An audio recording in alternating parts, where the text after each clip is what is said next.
which would then cause an issue. Because I feel like this has been an issue in society, periods, where we're always trying to prepare the woman to be a wife, but we're not preparing men to be a husband.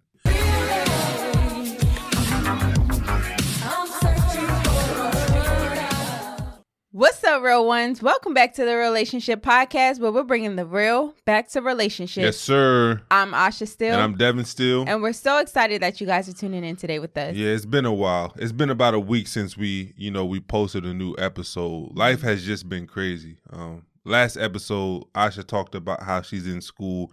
Things are getting real for her. It seems like she got a quiz every other day. She got a test every other week. It's just like, it's crazy. Yeah. And then with me trying to run another company, it's hard to find time to, set aside to make these podcast episodes, especially when it's like you have to play teacher. Your kids aren't in school. You have a 1-year-old. There's no daycare to send them to.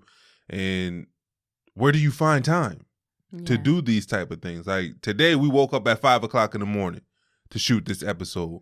And Arya can pop up at any moment and we'll have to stop recording. So it's just like the world that we're living in is crazy. It's crazy. So a lot of our time is really allocated to family time and then income generating activities. Mm-hmm. And hopefully one day we'll get to the point where this podcast can be our full-time thing and we can dedicate all of our time, well, besides family time, to this podcast. Because we love the interaction that we have with you guys. Like we literally get hundreds of messages every single day, right? Of people asking us for advice or people just asking us to do certain topics on this podcast. So hopefully we'll be able to start doing this full time so we can dedicate a lot more time to doing this so that we can get you guys the information and the entertainment, because I know I'm an entertaining person, the entertainment that you guys need. But we're just happy to be back and shooting another episode. Yes. So let's just get into this episode. It's been long awaited. So we have a question. We got a couple of announcements first. Oh, yeah. Sorry. So before we get into our question from a real one, we have a few announcements. So you guys, if you're new here, welcome. Yep. If you've been rocking with us, one of our real ones, welcome back. Shout out to y'all. Yes. If you don't know, we have a Bible study, our weekly Bible study, which we host every Wednesday at 7 p.m. Central Time on Instagram Live. Make sure you tune into that. It's a couples Bible study, but if you're not in a relationship, feel free to still come on over. We sit and we go through our couples devotional Bible. We read a scripture that follows with a few questions that, goes along with the scripture. And then afterward, we have an open discussion with you guys. So that's a great time.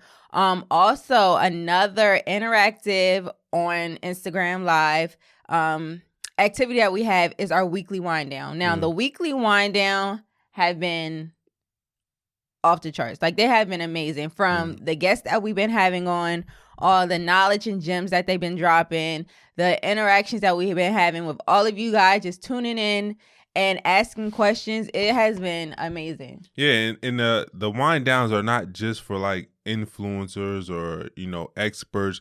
Like the wind downs are for you guys. So like if you have certain questions that you have, or you have maybe a story you want to tell about your relationship, then make sure you come to the wind down prepared and request to go live. And we would love to hear your story, as I'm sure everybody who's watching the weekly wind down would love to hear your story. So every Friday at 7 p.m. Central Standard Time, make sure you bring your wine, because it's a wind down. We wind it down from the stressful week, and then bring your stories, bring your questions, because we'll love to hear them. Absolutely.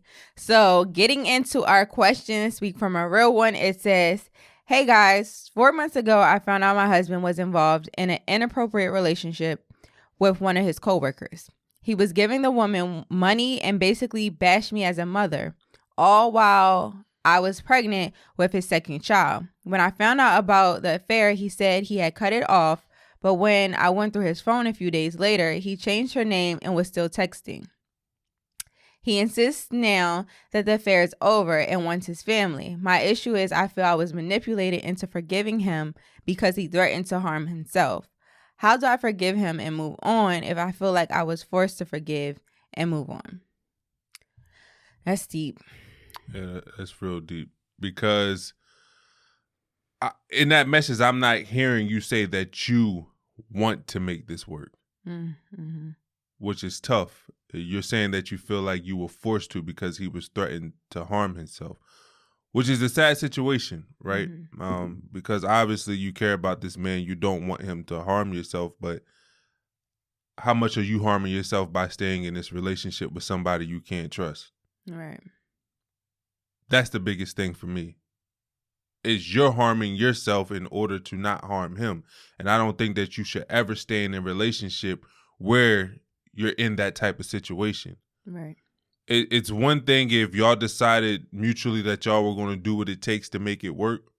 But if you gave him a chance and he proved to you that he wasn't willing to put in the effort to change and make it work, and the only thing he changed was the girl's name in his phone, then I think you really need to take in consideration if this is the relationship for you. Like, I would never sit up here and tell somebody based off an Instagram message, oh, leave your spouse. Mm-hmm. Because I believe that all stories are deeper than that. And to tell somebody to make that type of decision without being able to talk to them personally and find out what their story is, I would never do that. But what I will tell you is that you have to look at what he's already given you, because the answer, you already know what you should do, right? That the only thing is you have to move on that action. Yeah. But it doesn't sound like somebody who's willing to really put in the work, because if a couple of days later after being caught, the only thing he changed was her name and he continued to do the same thing and he bashed you as a mom, he talked down on you to another woman, that has to be hurtful. And I don't know if anybody can really get over that type of hurt. So if you're in that situation, then I will advise you to listen to your gut, pray about it, and then take action. And most of all, forgive yourself. Because I know a lot of times when we go through something like that, we try to find out what's wrong with us. What did we do to cause the person to cheat on us?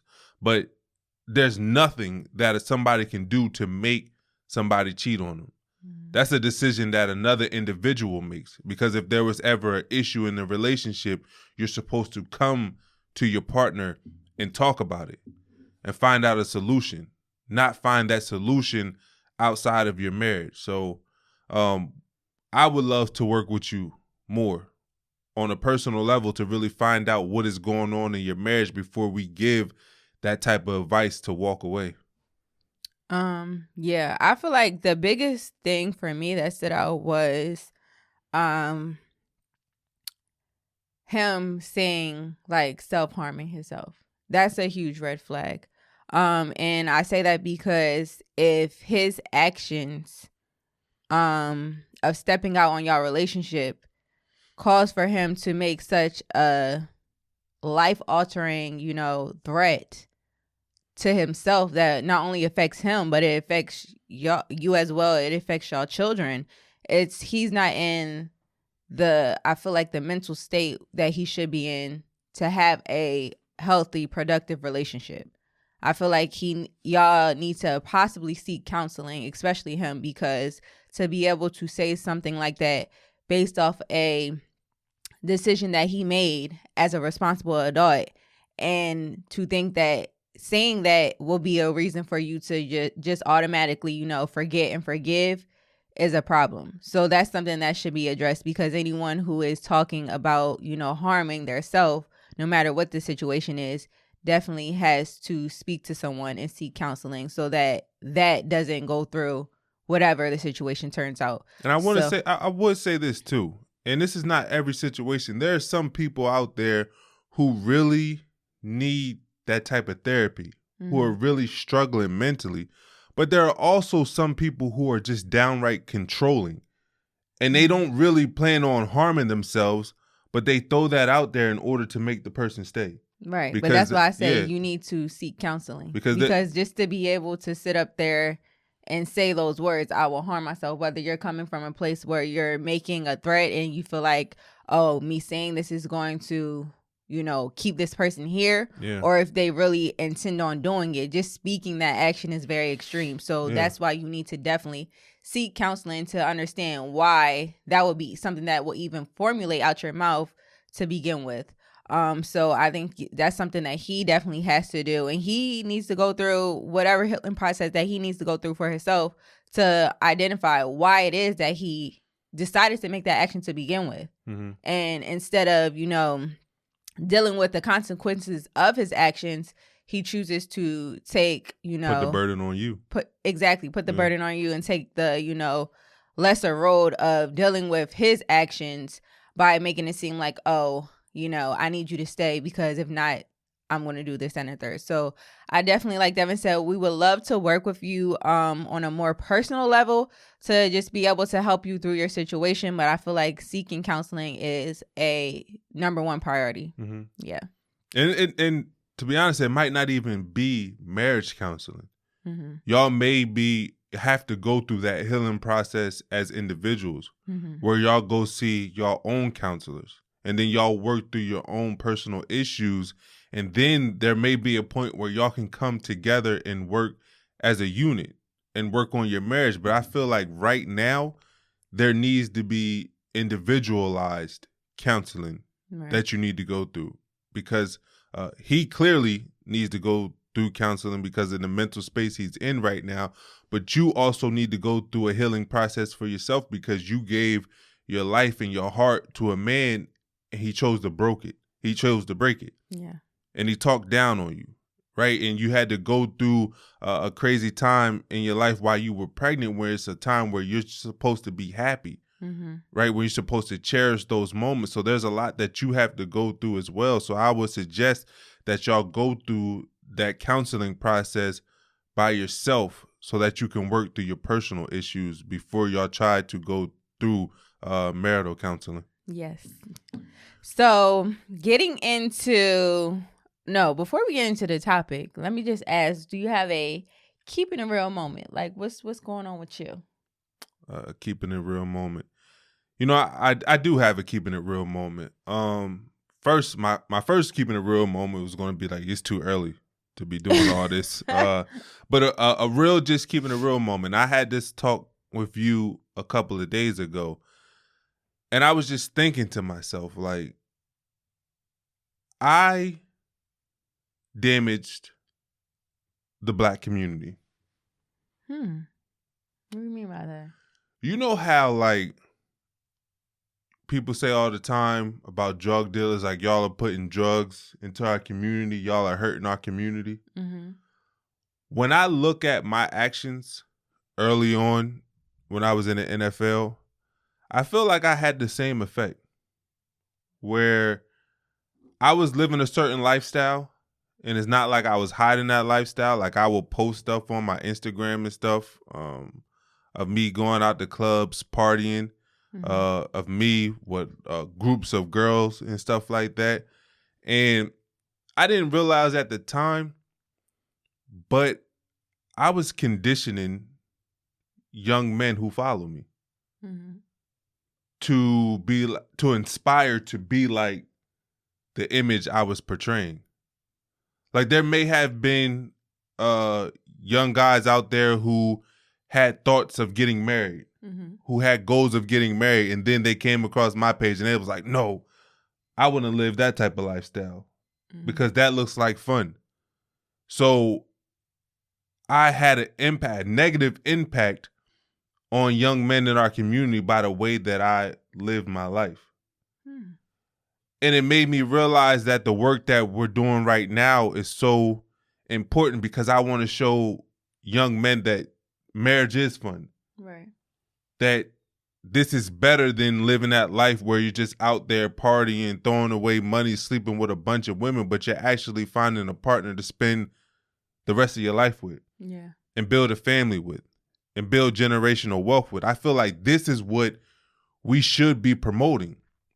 Like, we should make real love cool again. We should make marriage cool again, because there's a different image going out there to these young men.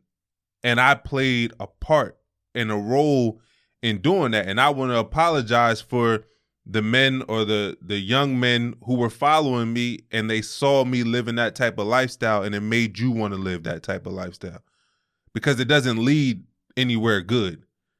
It causes a lot of issues financially, emotionally, sexually, just everything.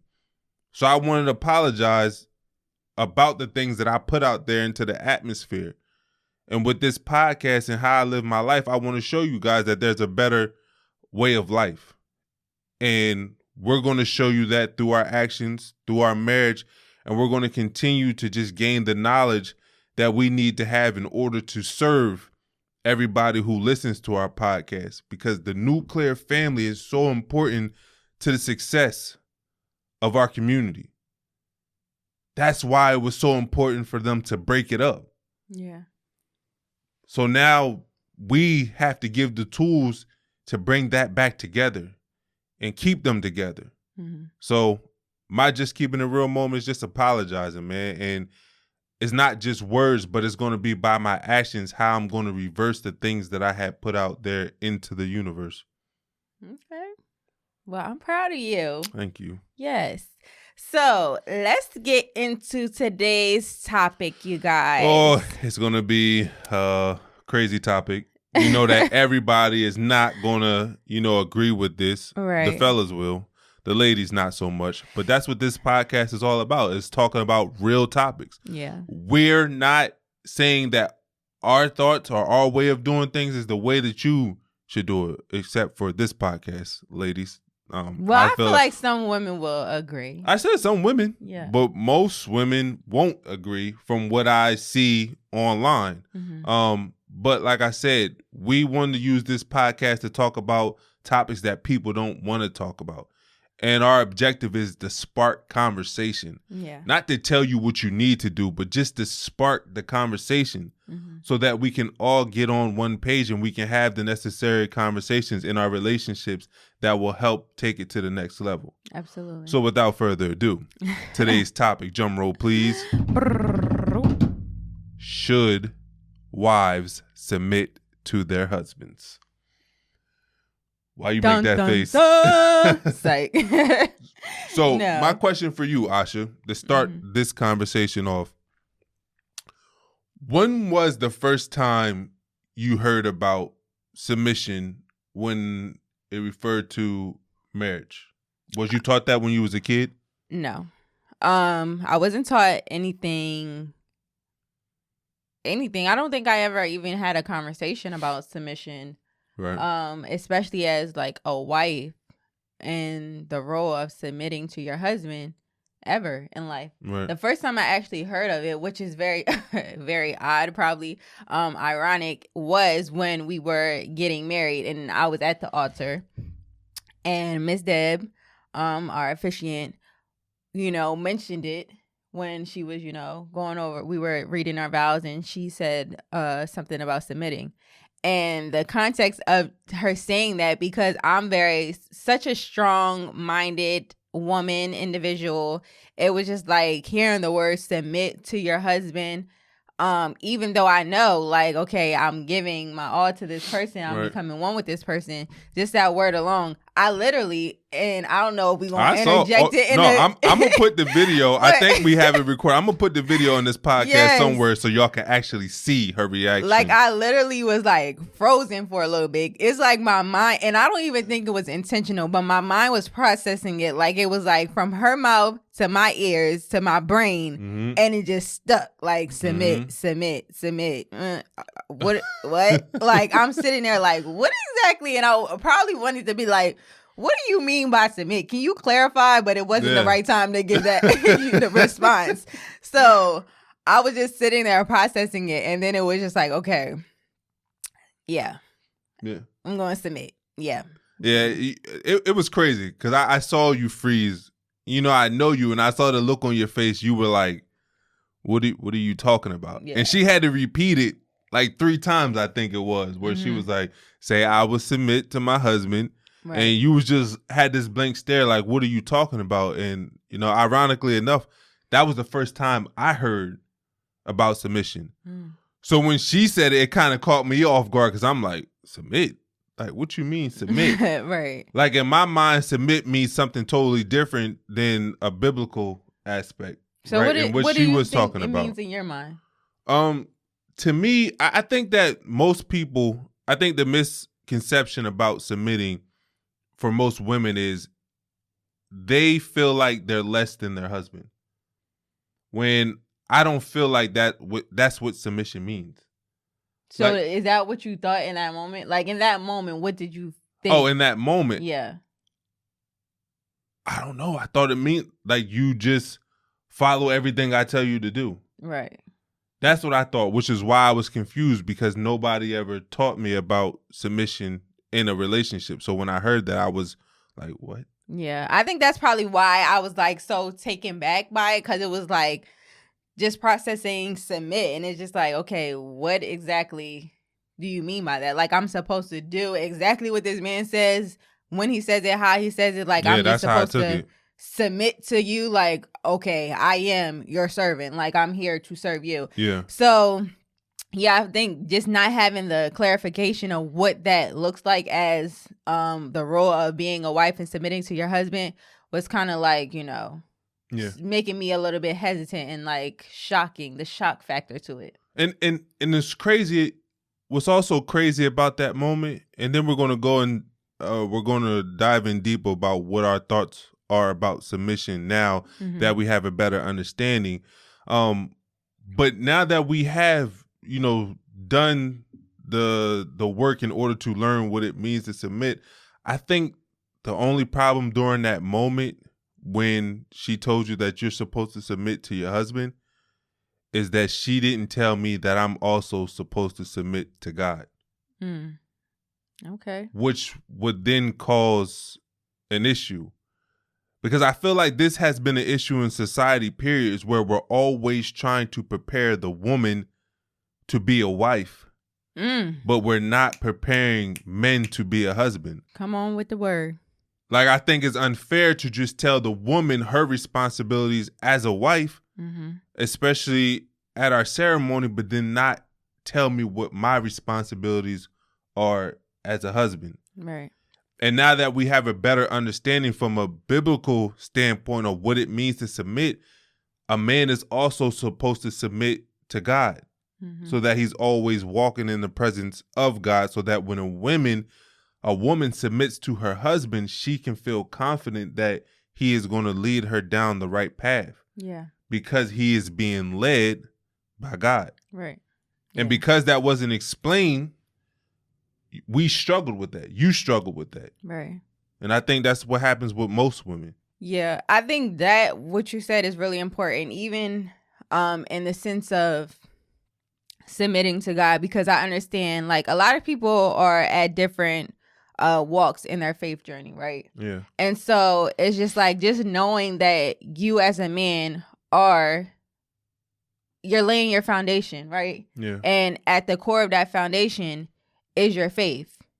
I think that's really important, because a lot of times, you go into the marriage and you don't really have, some people don't have that stable foundation. They don't have that guidance. They don't have that spiritual connection. So they may feel like a lot of things are shaky or uncertain or rocky. They may be looking at their husband and he's not, doing the things necessarily that they feel like a husband should be doing, right? Right. Maybe he is not, being husband-like. Maybe he is out here still doing whatever he wants to do, even though he's married, living a certain lifestyle. Or even if he's not living a certain lifestyle, he's not respecting you in the household. Like, y'all are not on the same page. Y'all are not communicating. Things are just not being done appropriate as it should be in your relationship. Right. So just the idea of you submitting to this individual who you married and, you're supposed to be doing that to, is just like, okay, well, what am I doing this for? Yeah. Because we not even on the same accord. Like, I'm not getting the respect that I feel like I should be getting out of this relationship as a wife. Right. But I'm supposed to submit to this man who, is supposed to honor me as I honor him. And I think that's hard for a lot of individuals. So I think it's very important that you said you submitting to God and understanding your role as a husband and taking that role very serious and walking and presenting yourself in a certain light to be the best version of yourself, so that your wife follows suit, right? Because y'all, I feel like, are a reflection of each other. Right. So I think that's really important that you said that. And you said something earlier that it caught my attention. And now that we have a understanding of what submission is, for those, because we didn't go over the definition, but I wrote this down. Submission to us means is you're willing to place yourself under the authority of another to accomplish a common goal.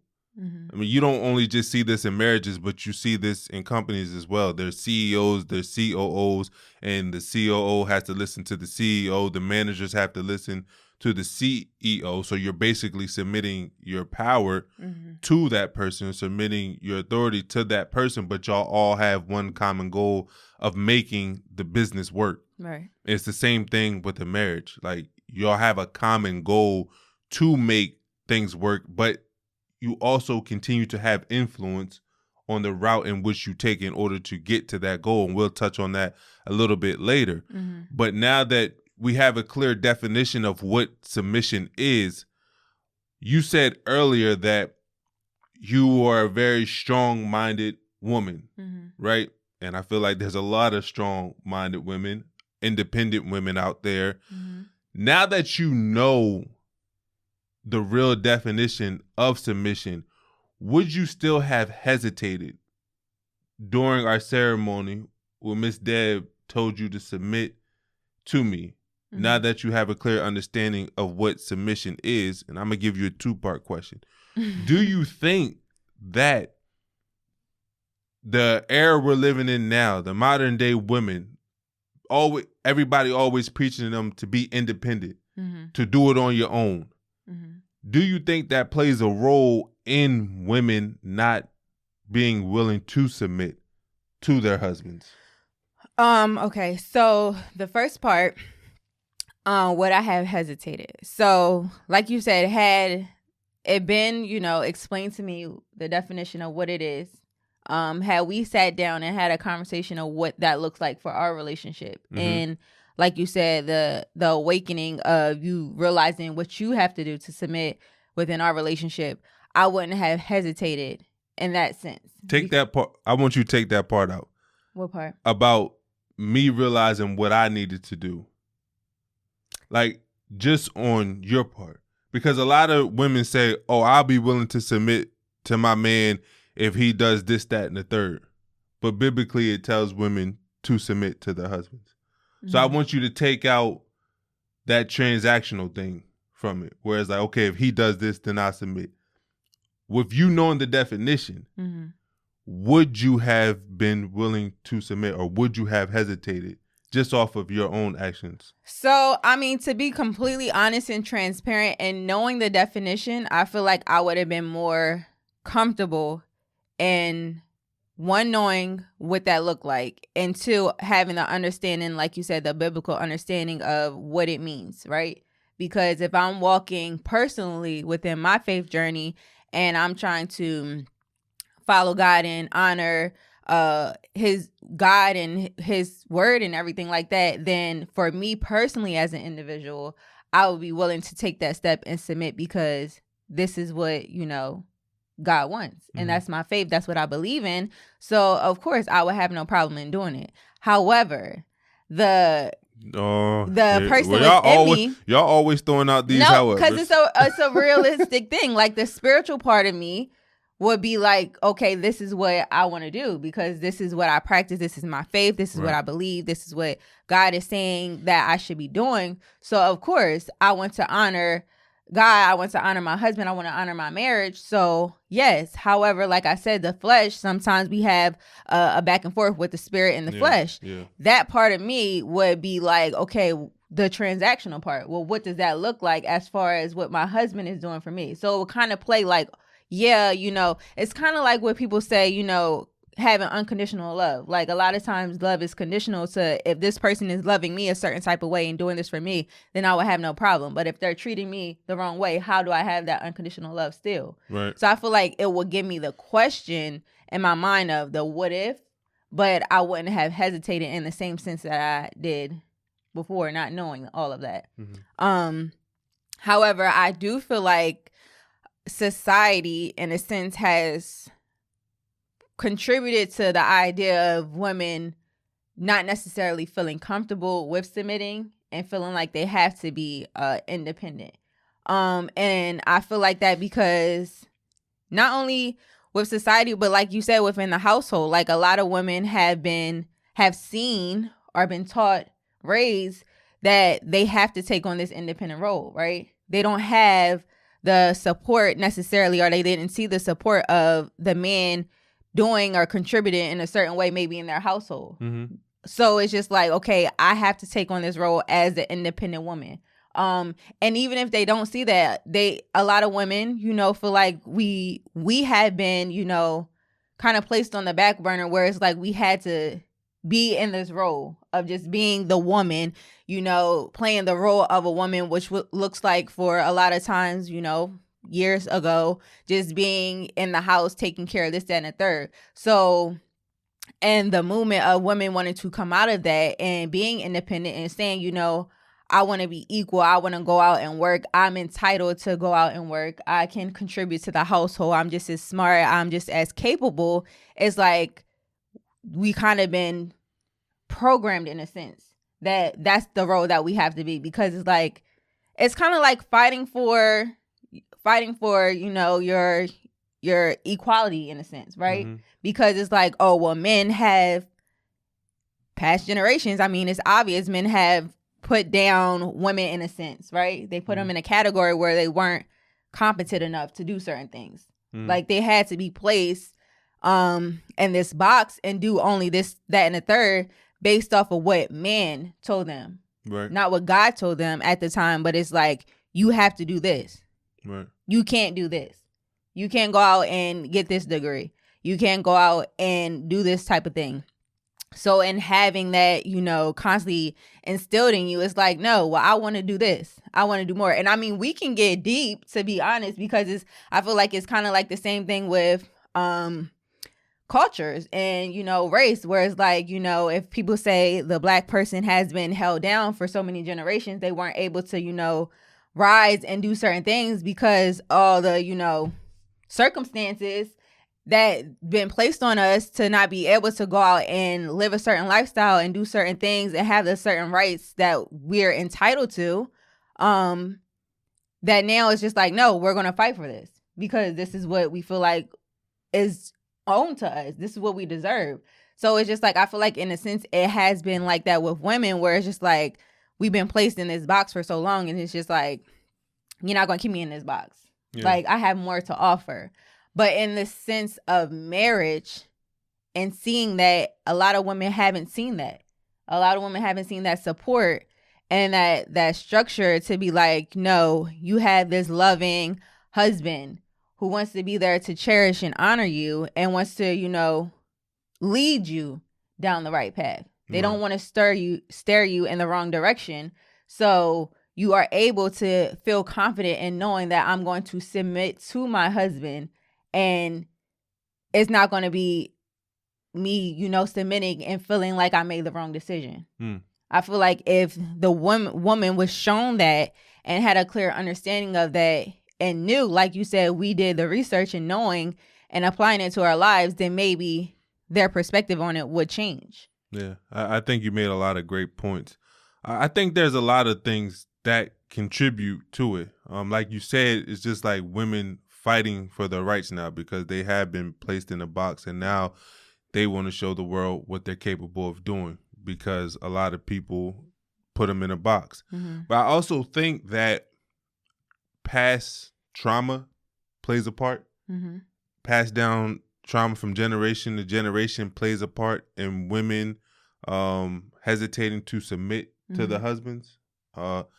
Like, let's just say, because a lot of times when you hear women talk, they say, oh, my mom or my grandmom taught me to be an independent woman, to not need a man.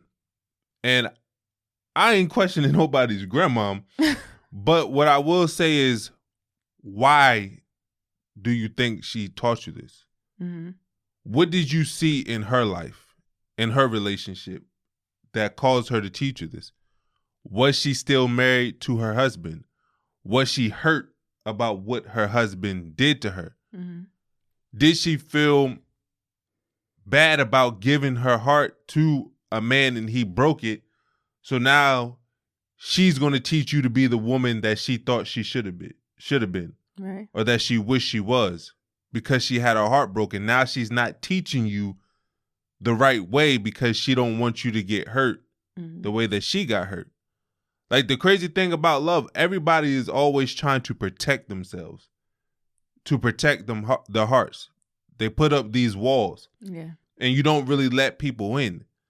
But the crazy thing about love, the beautiful thing about love, is that you find somebody that say, you know what, I know there's a chance you might hurt my heart or break my heart, but I'm willing to give you my heart because I trust that you will take care of it, that you will respect me and honor me.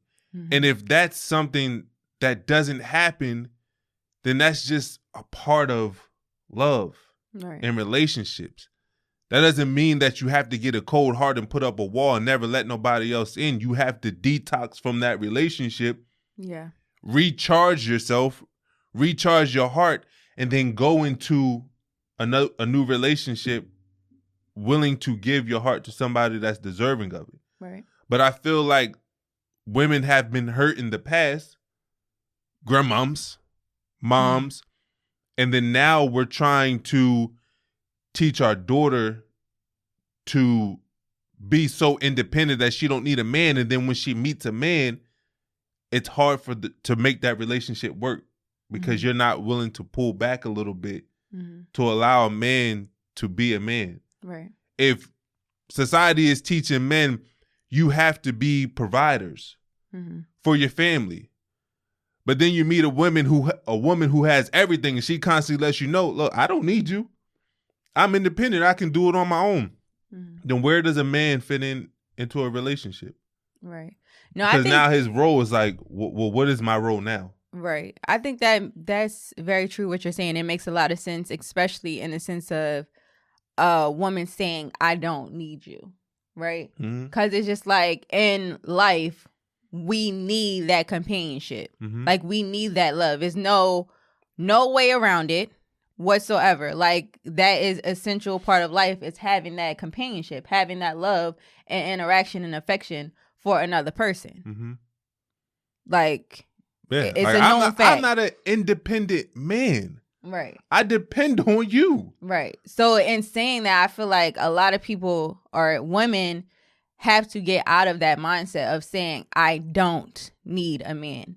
Like you may feel like, okay, you are independent and you're entitled to feel as independent as you want to be. You can be out here making all the money that you want to make, have the degrees, doing what you need to do, take care of your own, but just saying that you don't need a man can be toxic and harmful to your future relationships or even your current relationship. Yeah. Because it's just like you said, you want to know that that person needs you. Yeah. Whether you're saying, oh, I don't need you financially, I don't need you to support me because I can help contribute too. Like, it's great that you can be able to contribute your own, but just saying that, oh, I don't need you is very harmful to your relationship because we need each other. Yeah. Like, and then if you take that mindset into a relationship, how much of yourself are you really giving a person? Right. If any minute you can walk away because you like, you know what, I don't need this person. Right. Like I can do this all by myself. It doesn't really increase your chances of having a successful relationship. And to touch on, passing down trauma again, because I talked about women passing it on to girls who then grow up and believe that the goal should be to be independent and not need a man. Women who has also been hurt in the past, who have sons, who are raising sons, they try to mold them into the man that they wanted to have, right? So then I believe that women sometimes raise a weak man. And for those who are not watching this, I'm putting this in air quotes because when I say a weak man, I'm not talking about in the sense of being tough or being strong. But what I'm saying is that you don't teach a man how to handle his responsibilities, right? So then when he gets into a relationship with a woman, he doesn't know how to properly lead. And for a woman who's looking to be led, he doesn't have the skills to do that because his mom may have taught him, look, you don't need to do all that. Mm-hmm. Like strong, independent women, they will run the household. So then he gets walked all over by women who are independent, or he doesn't know how to lead by women who are expecting a man to know how to lead. Mm-hmm. So it causes an issue. And then there's men out there who downright just don't know how to lead. It has nothing to do with the passed down trauma from their mom or grandmom. But there's a lot of men who expect to have the kingdom without the responsibilities. Mm-hmm. They expect the woman to just submit to them or to allow them to lead, and they have no leadership qualifications. Right. And I don't think that's the way it's supposed to be. Like, we have to learn how to be leaders so that when we are in relationship, our women are confident that we can lead them down the right path. Mm-hmm.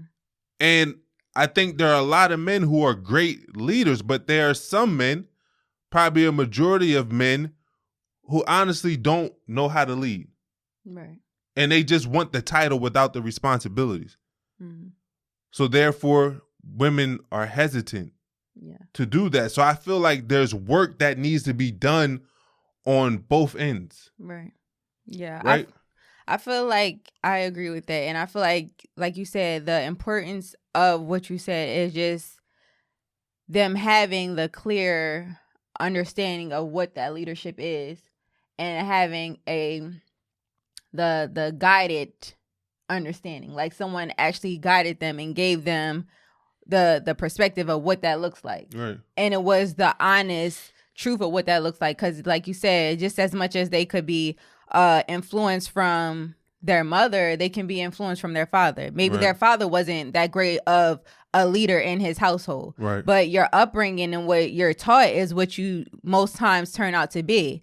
So what that leadership looks like and that role looks like to him, maybe if he's seen it from a father, or maybe he didn't have a father, or whoever may have shown him that, may not be necessarily the right idea of what it should be like for your woman to want to submit to you. So I feel like having that clear guidance from the right person, the right source, to be able to show you, like, you know what, this is what this looks like. Mm-hmm. And this is the role that you have to play in order for your woman to feel comfortable and confident in your relationship, in your marriage, to say, you know what, this is what I'm going to do. I also want to clarify what you just said, though. Mm-hmm. Because we're talking about submission, and you said whether you submit in your relationship. Well, no, that's why I corrected myself, because I don't feel like, I feel like it comes with marriage. That's why I said in your relationship, but then I follow with marriage, because like I said, it takes that role of submitting when you go into your marriage. Yes. Like, I'm not for, playing the role of a wife before you get the title, the actual ring, the actual certificate, or playing the role of a husband. You can prepare. The preparation is amazing. Mm-hmm. It's great. But playing that actual role comes with the actual, commitment to say, this is what I'm about to do. This is what we're doing. Not even about, this is what we're doing as we're walking into that role, that title of being husband and wife, not before boyfriend and girlfriend, So, yeah. Yeah. But I think that it's a touchy subject for a lot of people, because I think that so many people are not knowledgeable on what it means to submit. Mm-hmm. And I'm not saying it's your fault, because it's something that a lot of people are not taught growing up. Mm-hmm. But when you get of certain age, it's your job to go out there and educate yourself. Right. Like, if you want to have a strong and healthy marriage, you can't keep saying, oh, I didn't see one when I was growing up, so I don't know how to have one. Mm-hmm. No, you go learn. Mm-hmm. Like, if something's important to you, you'll put in the work to go learn. You can't say, oh, I never had a dad growing up, so I don't know how to be a dad. No, learn. Like, right. Be what you always wanted growing up. Right. Like, we got to stop using excuses of not seeing things when we were growing up as a way to be terrible husbands and fathers. Mm-hmm. Like, it's just not okay. Like, at some point you have to take responsibility and say, look, I'm old enough to know better and do better. Mm-hmm. And I think it's very important for us as men to understand our role as men, as the head of the household. Stop demanding the title and not willing to take on the responsibilities. Right. Like, it's unfair. If you are incapable of leading, don't get into a relationship until you find out how to lead. Mm-hmm. If you're incapable of leading, don't have children until you learn how to lead. Because these are two very important roles that we play in a household. And if you don't know how to do these things properly, you can damage the people who are trusting you to lead them. Mm. It's not fair. Yeah.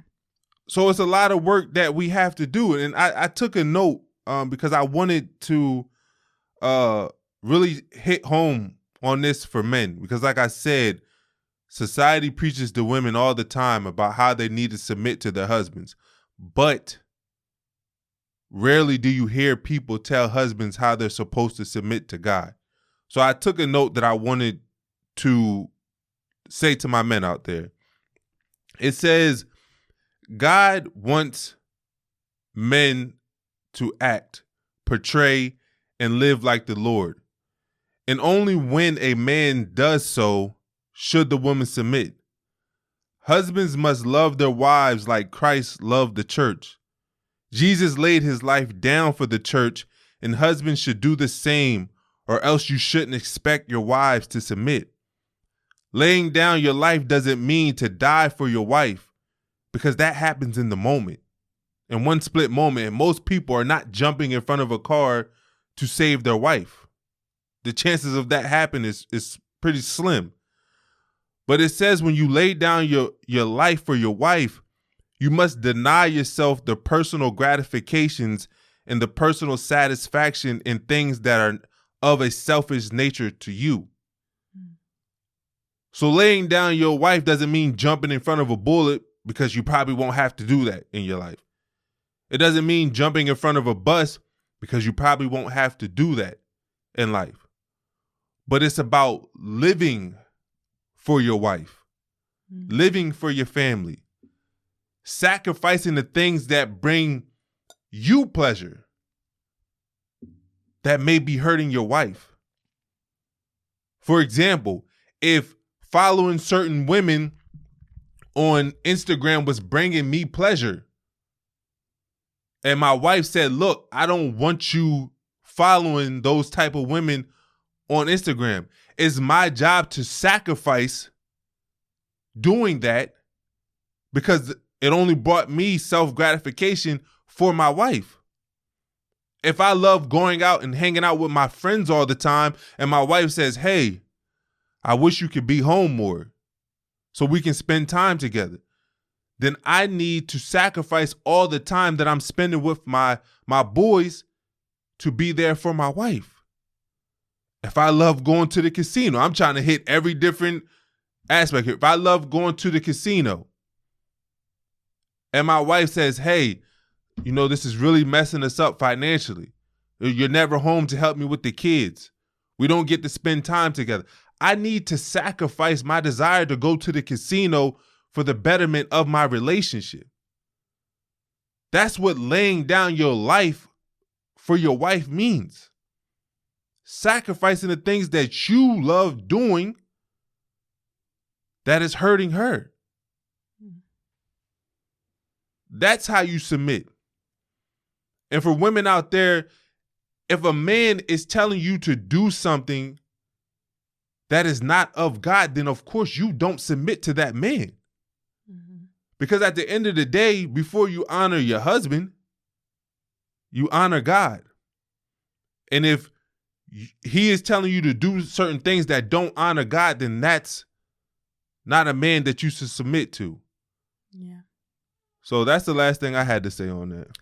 Yeah, so I feel like this topic, like you said, is a very sensitive topic, but I hope that this podcast has just shed some light to what it looks like to submit as a wife to your husband. Yeah.